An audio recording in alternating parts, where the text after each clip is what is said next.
What is up, down, and sideways, all you beautiful individuals? It is League Unlock. It is weekend recap time. That is Mark. My name is Eric, and we got changes around the top of the standings across, well, pretty much all of the leagues this weekend.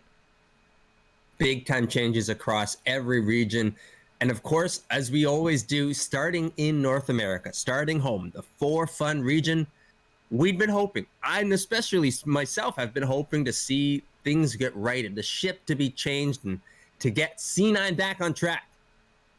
No, This is the exact opposite of getting back on track this weekend. I can't imagine 3 weeks ago saying not only is Cloud9 probably not going to finish first, they might not get a bye. They might not finish top 2. I can't imagine those words coming out of my mouth, but that's where we are now. And it's important to say that, look, it has taken the entirety of the spring split and about half to 3/4 of the summer split to get to this type of issue. But this is certainly a legitimate issue now that needs to be addressed. One that we, said, okay, this is one thing that goes wrong. Another thing that goes wrong, you can stamp it out pretty early. It has not been stamped out by this Cloud9 roster. You look at the splits between the first half of summer split and the back half of summer split, drastically different performances coming through. And yes, part of that is the rest of the LCS from spring to now finally stepping up, getting it together, organizations, rosters, the entirety of it coming together and playing better. But still, the expectation has to be from what you've shown us throughout the entirety of the year. And the entirety of the year dictates that this is not the level of play that Cloud9 should be playing at. And especially if you're a North America fan, and we've been talking about, Cloud9 is going to be that team to go international, and you can be confident that they are a legitimate squad of strength. This level of play, this is not what you want to be confident on the world stage. And, some of their losses, there's been a lot of excuses that people, and sometimes us, have given for them. That Team Liquid loss, okay, it was the Sona Lux. It's a weird draft. I don't know what they were doing there. You lose to Golden Guardians. Golden Guardians played great. Not really an excuse there. You got outplayed. You go against TSM. It's even for the majority of the early game and some of the team fights. You get outplayed by TSM. There's no excuse, really. They got outplayed by the other teams, which is something we've almost never seen by Cloud9. Right, especially in this TSM matchup. If you look in that top side for Licorice on that Kennen pick, absolutely did not work out whatsoever. TSM, big props on Treats. Treats was always there with the Morgana stuff when he needed it to be. I know he wasn't always perfect because, yes, Sven was finding some of those Ash arrows at the important times, sure, but the rest of the TSM team fight all in their favor. I liked what I saw from TSM. They do deserve credit. You do got to give them props on what they're doing. There are positives there, more so than the negatives of C9 underperforming, but it absolutely needs to be addressed that this slump has gone on far too long for Cloud9 for anyone to feel confident or comfortable anymore that we can see the peak of that performance at the given notice when you really need it. And Spica went toe-to-toe with some smite fights from Blabber and actually came out ahead. Bjergsen continues to have a great split, and Doublelift on the Caitlyn pick had a vintage performance. And Caitlyn, by the way, across the globe now on this new patch, absolutely insane. Yeah, I'm trying to balance myself from getting hyped and excited that, we're finally seeing Doublelift start to perform to the Doublelift level on TSM again after coming across from Team Liquid. But at the same time, it is that Caitlyn pick, the Caitlyn pick that we are seeing across these regions. You've seen it in solo queue, just a slight adjustment, and bam, she is gangbusters down in that bottom side. And of course, as we've talked about all year long, and others as well, like LS, getting those mage supports in there, like that Morgana that Treats was on, and the classic combo of Morgana Caitlyn is disgusting, and it is working out. Yeah, it's also timeless. Caitlyn Morgana always seems to resurface eventually after a few patches. Timeless is how it feels when you've been hit by the binding and then all of a sudden land on the cupcake right after. Yeah, it's a long 9 seconds of solid CC. But now TSM and Cloud9 tied in the standings at 11-5 and 2-5 in the second half of the round robin. That is not what you want to see out of Cloud9. And with those squads tied at 11-5, you kind of got to now look at Team Liquid, 13-3, winners of 9 of their last 10, I think even 10 of their last 11. They're the best team in North America now, right? Right now. Given the standings, right now you have to be looking at Team Liquid as the top contending team in North America. you're thinking about, okay, how does Cloud9 stack up now given this slump and everything else? How does TSM stack up to this Team Liquid roster? And it doesn't exactly matter given the way that they have played and how they've answered actually in those matches against those squads. They've been the ones to come out on top. There will be a big showdown match still to come with TSM. Of course, everyone going to be excited for that one, but it has been the story of Team Liquid. And again, props to Core JJ. Core JJ is our front running pick for MVP. Absolutely been a treat watching him alongside Tactical developing in that bottom side for Team Liquid. Yeah, I mean, Doublelift is getting closer to Doublelift performances, but he's not at Tactical level yet. You know, he's got to work a little bit more to reach that. That's crazy when you tell me when they make this type of move that it would be Doublelift playing catch up with Tactical all split long, not just even at the beginning. Wouldn't have believed it. And it feels like in spring it was that kind of wacky world where you're talking about Jizuke, Power of Evil, Niski, all these other mid laners. Where's Bjergsen and Jensen? But back in summer, I think it's pretty clearly been Jensen and Bjergsen, the two best mid laners in the league. Yeah, I think alongside the Cloud9 slump, Niski hasn't played to that same top level that he was playing at before. And as well, the changes around the rest of the league. Yeah, it is that old guard of Bjergsen and Jensen stepping up again for their teams. Jensen certainly being a big difference maker for Team Liquid. But we just saw this past week just how much Bjergsen can really impact a game and help a squad out. That even in one where TSM might not be playing at their very best or might be struggling to figure out what their path might be, he's always there to come rushing in with that second Zillion ultimate, ready on cooldown just as you need it. Or that absolutely clutch red card on Twisted Fate. Just what you want to see. That was Reggie's legacy. He was helping out his buddy Sven. He said, "Listen, still miss you. Like being on the team. I'll let you live this time." But yeah, Bjergsen, it was 200 IQ. It was actually better to stall and just hurt him a little bit and not finish him off. Delay the timers. He was trying to stagger and get everything quite right. Stagger the recalls. Yeah. Genius play out of him. But the top three, you're not as confident in a dominant team in North America, but at least there's three pretty good-looking teams. So there are some positives you could take so far in North America. But one thing's for sure, the Team Liquid TSM match in Week 9 is going to be an absolute banger, even if it doesn't mean much for Team Liquid. Doublelift versus his old squad. Lots of juicy storylines to check out in that one. Over in Europe, things are also not actually changing in the top of the standings, but it's just classic EU fashion. Anybody can beat anybody, and it used to be in the end Fnatic wins. Well, now it's in the end Fnatic loses. Oh man, this isn't good because we had just seen obviously the past week and partly righting the ship, a lot of positive signs returning to Fnatic, but of course coming from a position where there were a lot to fix. And unfortunately, this week was more so, a look at like last week as 2 steps forward, 1 step back. Well, this one felt like 1 step forward, 3 steps back this week. I think you just fell down the stairs if you're Fnatic. I think it was more than 3 steps. Yikes. There's a lot to pick through, especially in this G2 match. This is supposed to be, the match of the week, the best rivalry in all of League of Legends, and this split, it's not. It just doesn't feel like that, and that's because both teams have been slumping to various degrees throughout summer. Right, and let alone slumping to various degrees. When it is G2 and Fnatic on the schedule, you're thinking that you're going to get one of these matches that really shouldn't disappoint in any type of way, should be wall-to-wall action.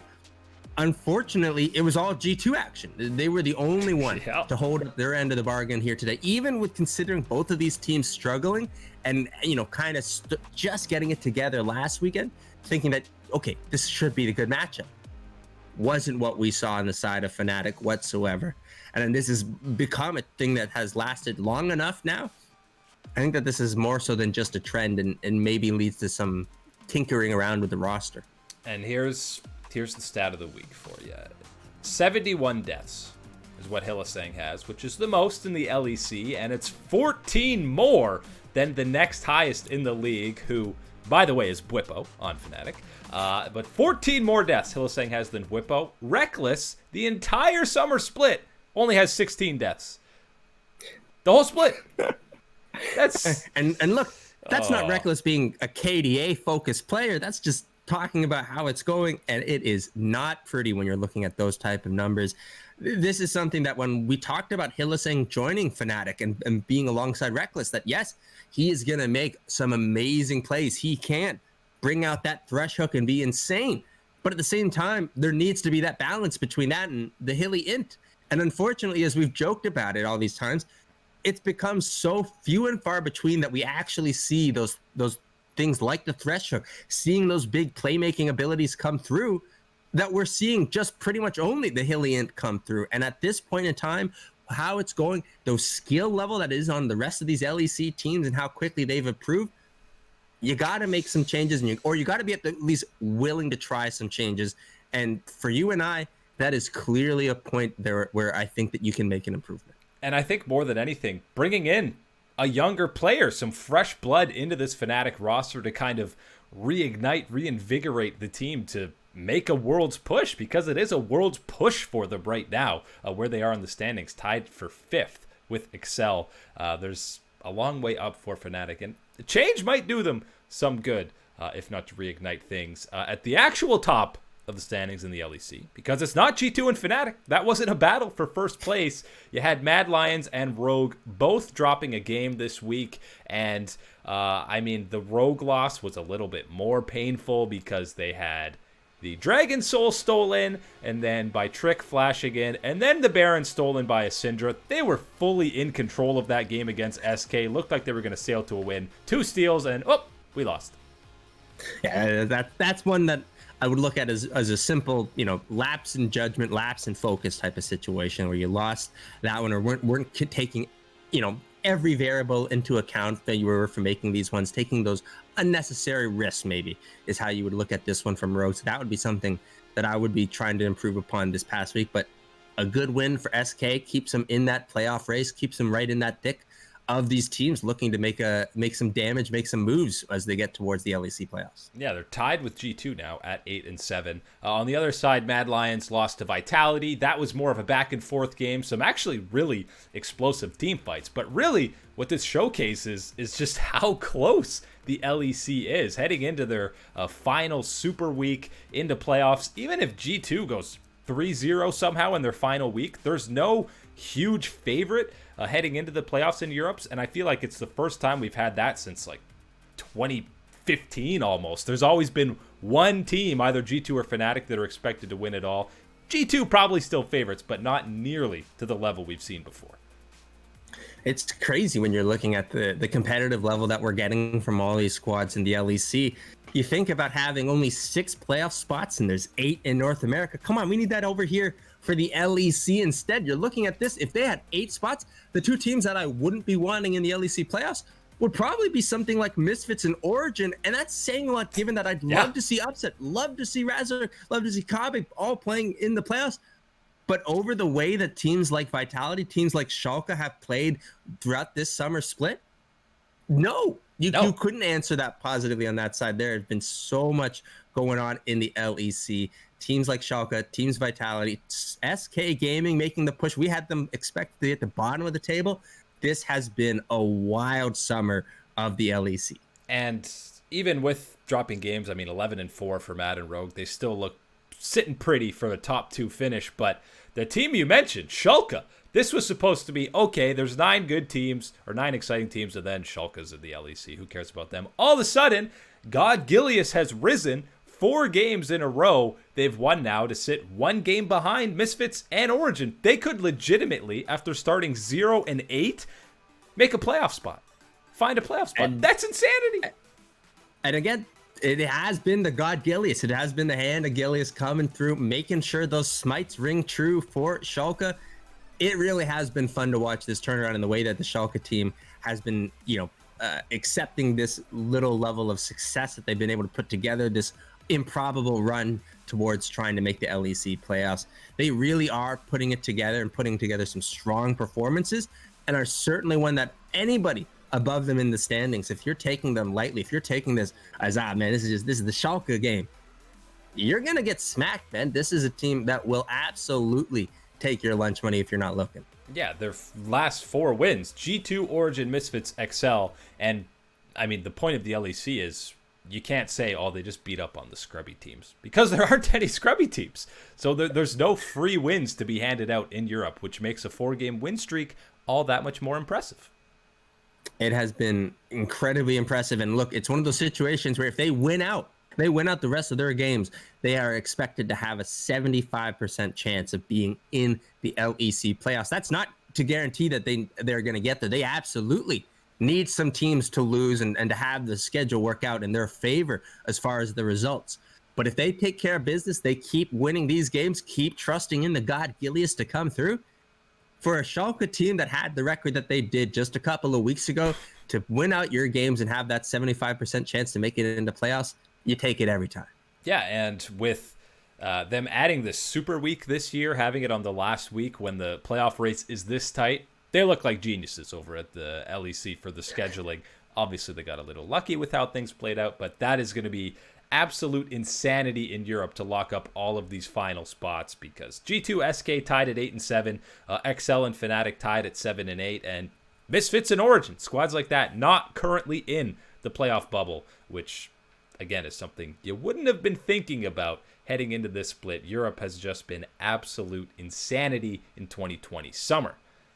Also, it's been a little bit insane in the LCK and the LPL, not just over the weekend, but throughout the entire split, really. And there was some consistency at the top of the table in the LPL, as we've seen the majority of the time. But finally, the win streak comes to an end yet again. It comes at the hand of Victory 5. First, they ended the 8-game win streak of top eSports. JDG comes in and said, we're 3 games better. 11 in a row. And Victory 5 says, no problem, bro.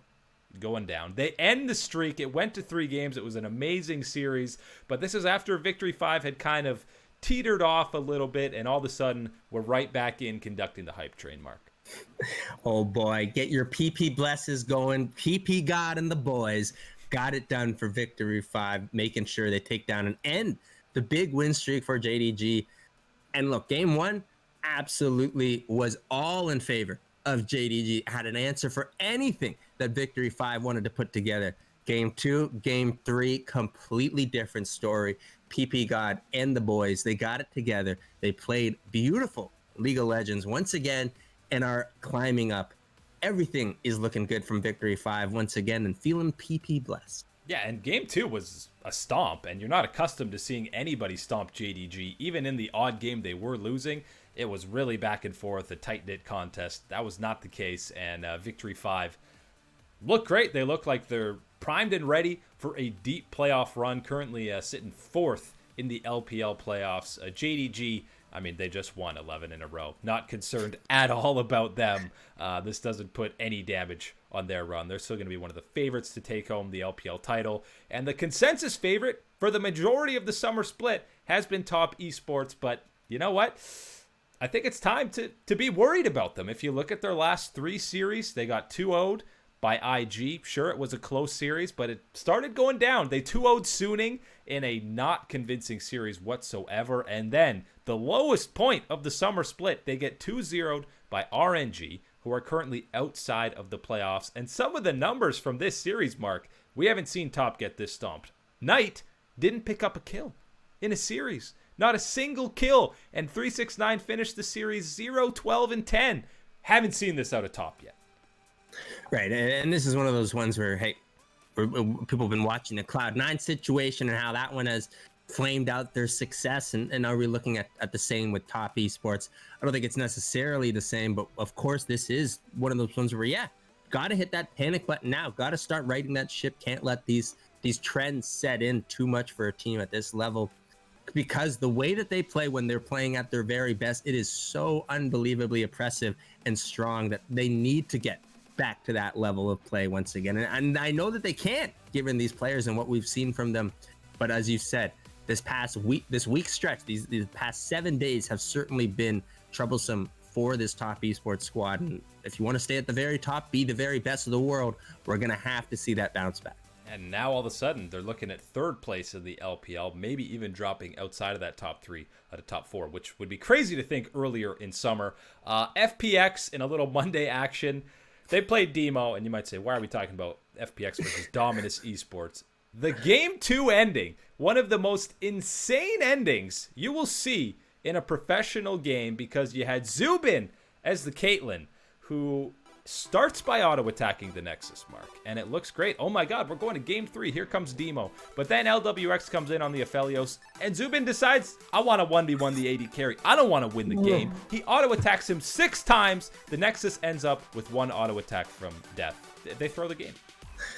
It's so unfortunate because you're watching this and you're watching the Nexus, and it's so bad because everybody's been there in their own games in solo queue, right? You've had that game where, look, just close it out. You got that short window. It's gonna be tight, but we can take down the turrets. We can take down that Nexus as long as we're focusing on the Nexus, not the teammates that come up or the minions. Got to get the Nexus.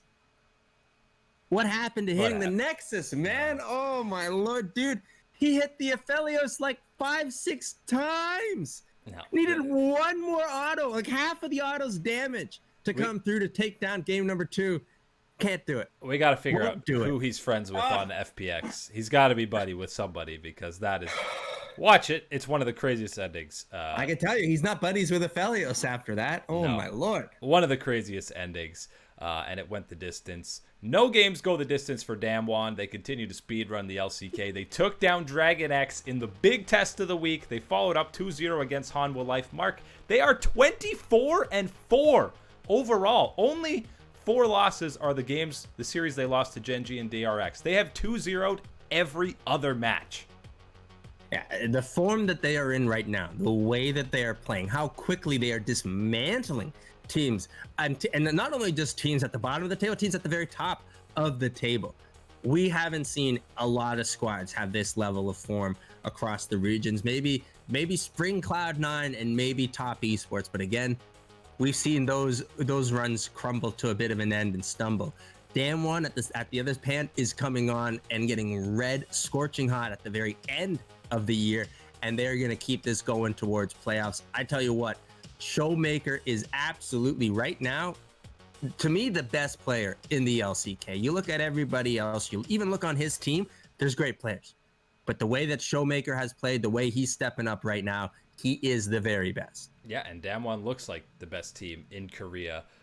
Quickly, final minute, we got to touch on T1 closer, Mark. How long is he playing in for Faker? I'm not saying he's an upgrade over Faker, but I think teams play different when Faker's not there. When Faker's there, I feel like they get lazy and complacent. I think that you roll with him for at the very least this week, and we see how those performances go. But if you're going to roll with him in the Afrika Freaks match, that's where I'd have a short leash for a closer, even considering how well and fantastic he has been in the short amount of time that we've seen him. 17-year-old's got tons of skills, my dude. Yeah, and it's Soul Prince, Team Dynamics, and then Afrika for T1. You assume he's probably playing all the games in the first 2. The real question is, does he get any time against DRX or Damwon, or is Faker starting all those games? For me, against Damwon and DRX, I'm starting Faker right now. But if we get to this Afrika Freaks match, and it's closer sitting in that seat, and we're seeing closer body some fools, I'd be open to seeing closer start out that series, and then of course be ready with a hot trigger to put in Faker for relief.